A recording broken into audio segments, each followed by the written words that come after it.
Greetings, Ohio Valley. This is Dan Lima with OSU Extension from Belmont County. And this is Karen Cox from WVU Extension in Ohio County. Thanks for tuning in to Extension Calling, your source for research-based information for the farm, garden, and home.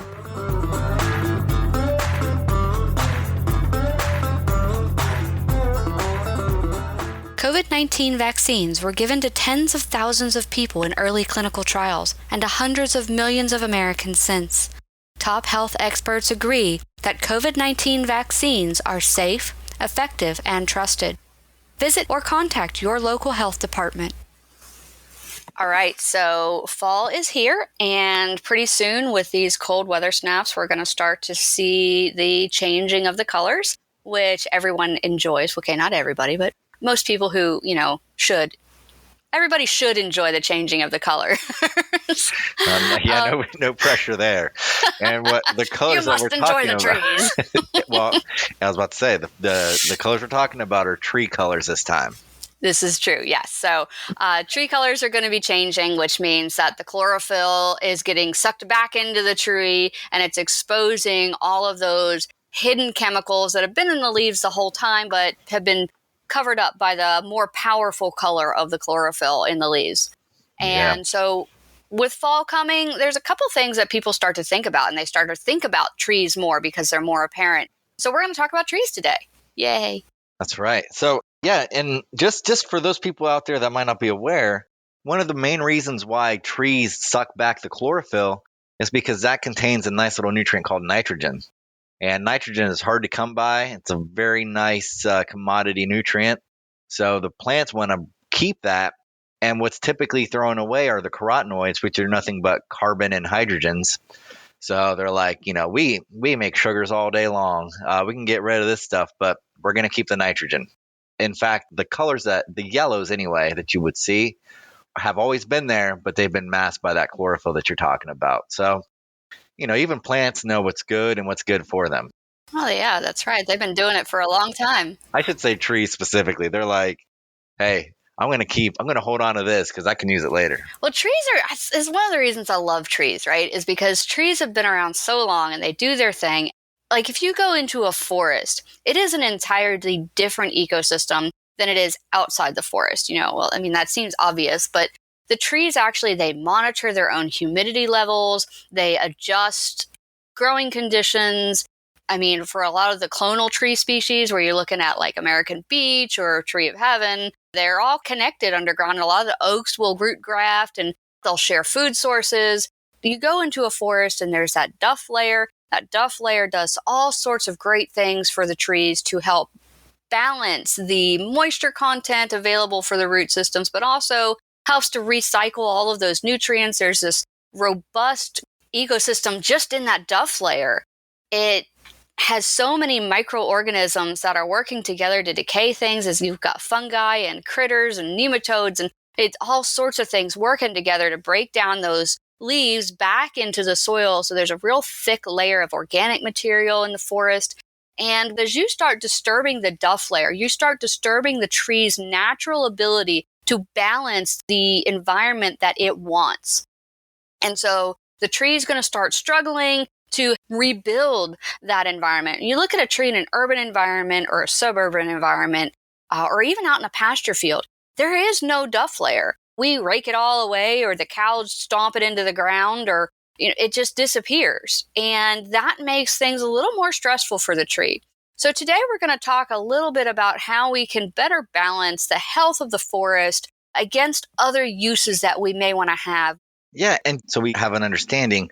The succession of land, like if you leave land undisturbed, Karen, isn't the typical flow towards that forest type habitat. And of course, it takes years and years and years, but at least in this area of the world, things do kind of flow into that. You're going to get grasslands, some shrubs, followed by trees, and then the trees are going to be predominant if left undisturbed, which is the key component there. Right. Yeah, because the trees, again, they're a dominant species. You have your early successional trees, your cherries and your poplars are going to start creeping up right after your brambles start growing, right? So you have your grassland, it's nice, it's beautiful, and you take the cows or the animals that are eating the grass off of it, And then that grass, at least in this area, because this is the type of ecosystem we have, will start to get encroached upon by shrubs. And then after that, you start to see some of your taller trees, like I said before, your cherries and your poplars. And then you start to get some of your later trees that do okay in shade. So that's when you start to see your oaks and your maples come in. And even then, after the oaks and the maples are dominant, in the understory, you're starting to see things like beech and hemlock, are shade-tolerant trees that are getting ready to take over the forest after the oaks and maples are gone. And so it's this big, long cycle of life. And, hemlocks can survive in really dark shade. And they do just fine there. And they'll just sit there and they'll wait and they'll wait and they'll wait for that little bit of opening. And then they'll grow a lot bigger. Now, if you go into a virgin forest, you might be surprised at what you see, because it's not just going to be giant, 48-inch around trees like you would think from, you see those pictures from when they were first settling this side of the country. The trees were gigantic, and they would cut them all down and use that wood for wagons and houses and all sorts of other things. But the trees that you'll see in a virgin forest, where, let's say, if you go over to Cacapen State Park, they have a virgin hemlock forest. And it's not what you expect, because there's a lot of openings. So as the trees, they grow really big, and then one of those trees dies, it falls down, and it leaves a great big opening of sunlight. And everything in the forest is a battle for sunlight. And so once you have that opening, you're going to take those dormant seed sources that are in the soil, and they're going to start popping up. Next thing you know, you're going to have little maples popping up. You might have an oak or two come in, and then the whole system starts to recycle all over again. So let's say that you just bought a farm, right? And you've got great big trees on your farm, and you live in West Virginia, Ohio, somewhere in Appalachia. Okay, none of those trees are going to be more than 100 years old. I can almost guarantee you that. Because in the 1900s, we came through and we clear cut this entire area. The woods were in the way. You couldn't graze your cattle on woods, and you couldn't graze your sheep in woods. And so they just took the woods out. The woods were considered in the way, and they would use it. They'd make charcoal, really big charcoal industry in this area. And what they didn't cut got burnt down because of all the sparks coming out of the smokestacks. And so the trees that have grown back in this region are all regrowth. It's all trees that have come back since the 1900s, 1920s, where they just took everything out. And so you see these really big trees, you're like, oh, wow, that tree must be 500 years old. No, not really. Trees in this area are not designed to live that long, unless you're looking at things like hemlocks. They do die out. So you're looking at 100 to 200 year age span for a happy, perfectly healthy tree in our eastern hardwood forests. All right. A lot of stuff just thrown at us. I'm sorry. I'm a little tired and I need more coffee, but y'all just have to bear with me today. It honestly doesn't sound like it. But one of the things you did brought up was like the woods are in the way and they make poor pastures. Well, if you look at some of the USDA studies that I have here, if you put livestock, let's say cattle, just to graze around in forested areas, the erosion rate is 12 times greater in woodlands. And they said as much as 20 years topsoil are made an inch every 20 years. So if you think about it, it's probably not the best use of woodland, like Karen was saying, to have livestock there. And just because you have it there doesn't mean that you should use it for grazing, because once you start losing that topsoil, not only is it erosion, that goes straight into the stream, because you always have streams in woodland, typically. I'm not going to say always, but it's going to cause problems. One of the things that you talked about was compaction. And that compacted soil then doesn't absorb the water that Karen was talking about to have that recycling of nutrients and that constant regrowth of biomass in a contained ecosystem like that. So when we're talking about grazing, utilizing your land for some kind of profit, keeping it woodland and throwing animals on it is not the best way to go. There are ways to graze with trees, but it's a slightly different type of habitat. And there are also ways to convert woods into pasture, and there's a responsible way to do that as well. So, just because you can throw some animals in there, there's a water source, doesn't mean it's the best way to do things. In fact, environmentally speaking, it might be one of the highest erosion areas that you could have in a farm. Yeah, and I'm sure there's a lot of people out there going, but what about agroforestry? What about silvopasture? And those are programs that can work. But just letting your cattle or your hogs run through the woods at liberty is not a good way to take care of either your animals or your trees. Now, what Dan said about compaction, I want to go back to that because that is so critical for trees. If you go into a forest and if you see a lot of trees with a really big butt swell, meaning that the base of the tree has a really large flare to it, and you can see a lot of the roots that are right up against the tree are up above the soil, I can guarantee you those woods have been grazed. Now, you should have a little bit of butt swell. You should have a little bit of flare right at the base of the tree. But if it's a significant flare, and there are some trees that will have more, but in general, you need to know that that's because the land underneath that tree has been eroded and compacted. And erosion and compaction, as you as farmers know, is a bad deal. So if you want to utilize your forest for grazing, you have to think about why. What are your objectives, okay? Because cows eat grass, right? They'll eat a couple other things, but they mostly eat grasses. And so when you're putting them in the woods, yeah, they're going to chew up a couple acorns here and there, but really, what is that going to do for their dietary health? In fact, if they're in there, eat too many acorns, that can actually make them sick because there's a lot of tannins in acorns. But I'm getting off track here. If you want those woodlands to provide you good quality timber at a fast rate, you can't put your cattle in the woods. If you're not in such a hurry for your good quality timber, then you can put your cattle in your woods sparingly. If you want to balance both, you want to have trees and cows or sheep or whatever, or hogs, whatever you're raising in the woods, there's really delicate balance that you're going to have to take. And there's some really great programs out there. Virginia Tech has a full agroforestry program, but really start looking before you put the animals in the woods. Get some basic background of what silviculture is and how you can properly combine your cattle with your forest land.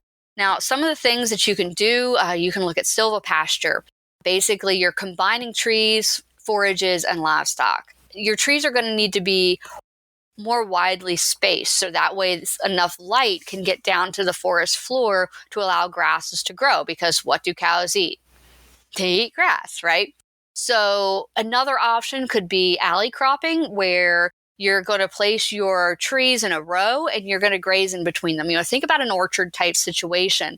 But the trick is you still want to protect the bark of those young trees that you've just planted from these cattle, because they will mow them down. They will rub on them. Horses are terrible for trees. Well, just keep your horses away from trees. They'll gnaw the bark off and just kill them.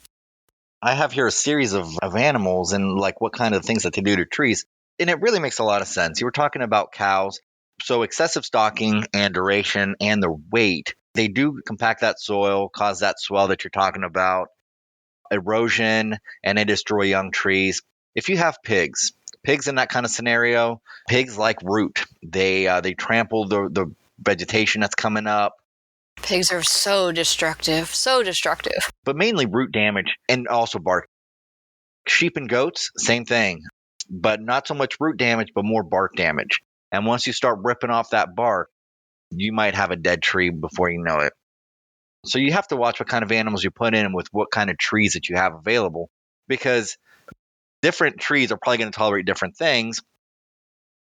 Poultry would actually scratch or root down to bare soil and damage roots and plantings. So I'm thinking that cows are going to compact that soil and cause all those problems. Pigs, sheep, and goats are going to mess up the roots. They're going to start hitting the bark.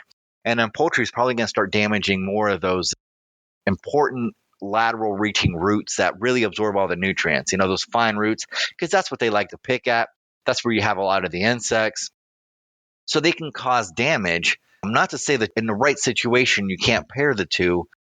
But as far as putting them into heavy forested habitats, There's a lot of damage that goes on here. And once you have a lot of damage and you have a lot of death and a lot of opening, what ends up happening is you'll have a lot of erosion, and the restoration from damaged, eroded land is very difficult to do. You're going to start battling weeds. You're going to start having a hard time growing anything. Typically, drainage is always an issue.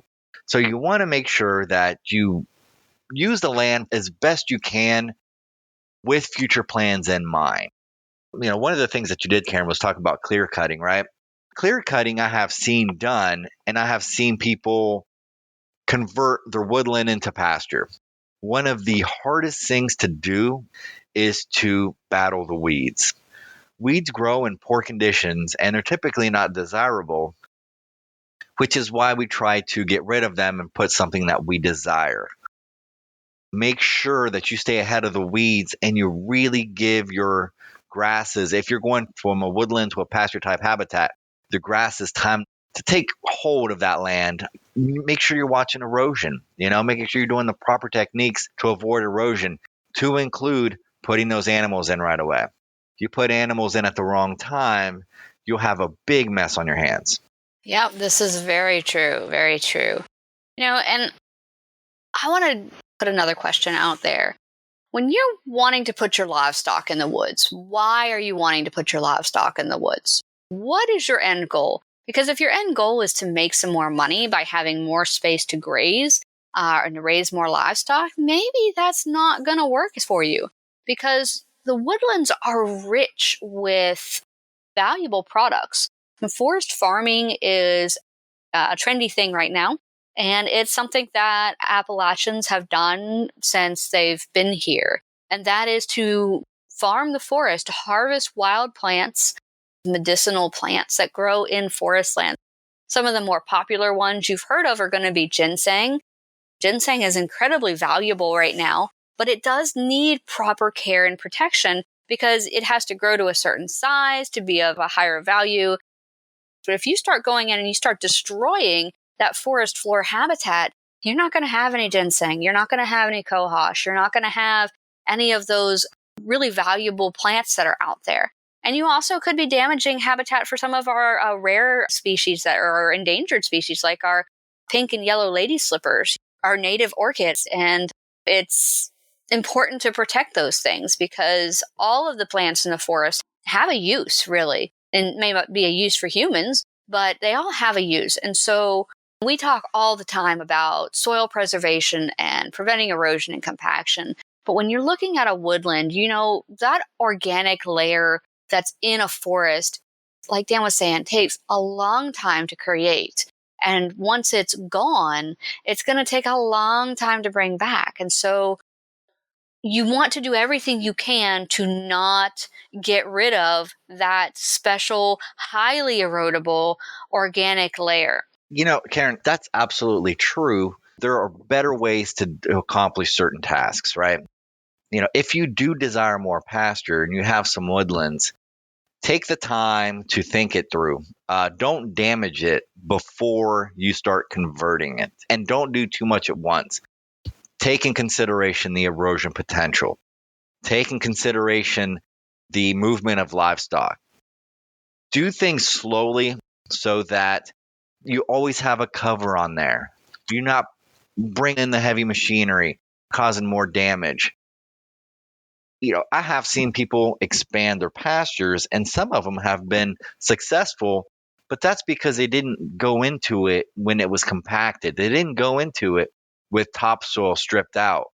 They went into it slowly. They cut trees down, opened up spots. They left some trees there to hold that land in place. They made sure their livestock were fenced out of it, at least for the remediation part of it, where they're trying to convert it into better grass. They were fighting weeds. They were making sure that the grass had a foothold to hold that soil in place. And I know that's probably not everybody's cup of tea, but you make financial decisions based on your management and what your goal is for your property. But you don't want to mess things up before you get there and are able to do it responsibly. And you don't want to bite off more than you can chew, right? You want to make sure that you can do things in time and in chunks that are manageable so that you don't run into major problems. Now, keeping the livestock out of wooded streams, that is something that you have to do. Because, correct me if I'm wrong, Karen, but those stream bank areas are probably one of the most erosion prone areas, whether it's a conversion setting that you're putting them in or just putting animals into the woods themselves. Keeping them out of that stream bank is going to be pivotal to keep that land intact. And also help keep the waters clean and clear. Before we run out of time today, I do just want to throw out the 6 key principles that you want to consider when you're looking at a successful silvopasture or agroforestry system. You can establish a silvopasture in an existing woodland, or you can bring the woodland out into your pasture. So you could plant trees in the pasture, and that's going to provide fodder for livestock, for the ones that can reach it, especially when they're small. You want to be careful what trees you're putting out there. Obviously, we don't want black cherry in our field because if a branch breaks, the leaves then become toxic to the livestock. But also, making sure that those animals have access to shade. Shade is really important, especially you have a hot summer. It's very important, and also provides windbreaks for keeping animals warm in the wintertime. And make sure that you protect the little saplings from the animals themselves. Yeah, and there's actually some pretty amazing tree tubes out there. There's some that are, it's almost like it's made out of barbed wire, and they're super strong, and it's like a hog panel made with spikes sticking out of it. So it'll keep the cattle away. It's not going to hurt anything, but it'll keep your livestock from rubbing up against these little tiny trees. The second key principle is making sure your animals are matched to the land you have and the stage of succession your land is in. Know what kind of animals you're putting in there and what damage they could do so you can remediate that interaction. The third step is making sure your animals are always on a rotation. Again, you got to put them in and put them out, just like on a pasture field. You're not going to leave them there in one pasture the whole time and expect to have a healthy pasture. So rotate them in, rotate them out, move them around, just like you would in a normal pasture system. It's one of the hardest things to do, though, because when they're out in the woods, it might be a little harder to find and call back in. So, get your animals to know you, train them to come to a feed bucket or something like that, have some extra treats. Get a dog to help. Working dogs are great for agroforestry. Also, make sure that your trees match the soil type and microclimate that you have. You don't want to take a tree that is not from your region and expect it to survive in a stressed capacity. So some of the eastern hardwood forest species that they recommend for agroforestry or silvopasture include black locust, willow, mulberry, poplars. Those are good ones you can think about. A lot of those are going to grow a little bit faster. Black locust does have a very high protein leaf that has the same basic essential nutrition value of alfalfa. Yeah, so and identify those trees. Oh, yeah. If you're in that mode to convert some of the forested areas into your pasture, identify those trees and keep those intact. So now you have a head start and you have a nice, mature, strong tree in the place where you are now building that pasture field. So identify those and try to maintain those if possible and the conditions are conducive to it. Right. And see, it's with trees, you have to have a lot of forethought. Trees are not going to pop up into a new forest tomorrow. Trees are slow and methodical in their growth. So you have to be really thinking 20, 50 years down the road when you're looking at an agroforestry or a silvopasture plan. The fifth standard or key that you want to look at is making sure that there's forage and fodder available for all of the animals, and not just your livestock, but also the wildlife that are living in that area. Make sure that if you are grazing grass-eating species, that you have a large openings in that area that have a lot of grass available to them. You don't want to make it so that it's a monoculture, because that kind of goes against the whole concept of agroforestry and getting diversity into the area. And your animals will seek out food, but if there's no sunlight getting to the forest floor, there's not going to be any grasses for your cattle to eat. Right, and there are guidelines in terms of spacing of trees and grasses where they both benefit and the animals like it as well. Yes. And the last one is to make sure that you optimize your system so that you're stacking your inputs and your outputs in both the space that's available and the time frame. Black locust leaves out a little bit later than other trees, so it's going to give your grass a jump start. And it doesn't have a really thick canopy, so there's still going to be sunlight filtering down through. So think about those kind of things. And again, you've got to be patient with forestry. Anything dealing with trees, every action you take is going to be there for a long time. So make sure you're protecting the bark, you're protecting the root systems, and that you're planning out what you're doing. You're not just going to toss some animals out in the woods and say, okay, the animals know what to do, because cattle did not grow up in eastern hardwood temperate forests. They just didn't, okay? Yep. And keep them out of the water. Yeah. I mean, you're not going to get away without putting the fence around that stream. Yeah, get some fences. And those net fences that you just like stretch out and step in for rotational grazing or mob grazing, that's going to work great in a forest land, as long as you make sure that whatever's charging it is okay to be in the shade, because you're not going to get full sun in the forest. So keep all of those things in mind. And if you have questions, reach out. Cornell has another good agroforestry program. Look into your universities where research has been done. This is one case where I will say it's not the time you want to listen to Grandpa, because a lot of our forests have been damaged significantly by cattle in the woods. If you go into an old forest and you see those really wide buttressed bases on those trees and they're all hollow, there's no timber value in those trees. Those trees are not going to live as long as they could have. They are not going to produce enough for regeneration. So you have to make sure that you're balancing out the health of the forest, the health of your animals, and the diversity that is available. And diversity is one of those things that get people into agroforestry and forest farming. Think about the full aspect of things. And forests, just like farms, they're complete complex systems. And it's not something you're going to understand and fully get overnight. I've got 2 degrees in forestry and I still don't know everything I feel like I should know about forests. So don't put too much pressure on yourself to know everything. But what you do want to recognize is you have to take your time, plan ahead, and don't overstock, just like you wouldn't a pasture field, and do rotate. And give us a call. If you have questions about cattle and woodlands or timber contracts, reach out to your local extension office and let us know what your questions are. If the agent you're talking to doesn't know the answer, that's why we have each other. We lean on each other all the time. We have a great network of information that we can share. So please reach out to your local extension office and ask for guidance before you let the cattle out into the woods or the sheep or whatever it is you're raising. And keep your horses away from trees. So I'm going to end on that. Keep your horses away from trees. Thanks for listening to Extension Calling. This show is a collaboration between OSU Belmont County Extension Educator Dan Lima and WVU Ohio County Extension Agent Karen Cox. If you'd like a transcript of this show, contact us at the office. Also, let us know if you enjoy the show by ranking us on your podcast app.